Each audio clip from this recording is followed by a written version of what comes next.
இப்போ ஒரு வர்ம புள்ளியை காட்டி தரேன். அதுக்குள்ள முத்திரை இதுதான் முத்திரை. இந்த 3 முத்திரை 3 விரலும் இப்படி வச்சுட்டு பண்ணிடு. இதுதான் முத்திரை.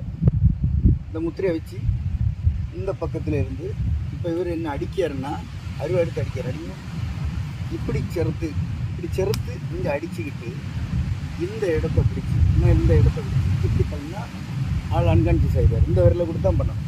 புள்ளி வந்து இந்த இடம். இந்த இடத்த 3 விரல் கொடுத்து பண்ணுனா இந்த விசை இப்படி கொடுக்கணும், காது நோக்கி கொடுக்கணும். இந்த இடத்துல இருந்து இந்த விசையை இப்படி கொடுக்கணும். இப்படி கொடுத்தாதான் ஆள் அன்கான்சியஸ் ஆகும். இப்படி பிடிச்சி பண்ணலாம். இந்த முத்திரையை இப்படி பிடிக்கலாம், இப்படியும் பிடிச்சி பண்ணலாம், இப்படியும் பிடிக்கலாம். இப்படி பிடிச்சி பண்ணுனா இந்த மூக்கு நோக்கி கொடுக்கணும். இப்படி கொடுக்கணும், இப்படி கொடுக்கணும். இப்படி கொடுத்தாச்சுன்னா உடனே ஆள் அன்கான்சியஸ் ஆகும். இப்படி பண்ணுனா காது நோக்கி கொடுக்கணும். இப்படி படக்கி இந்த மொழியை கொடுத்தா இங்கே மூக்கு இப்படி கண்ணுக்கு இந்த சைடு வாக்கில் இப்படி மூக்கு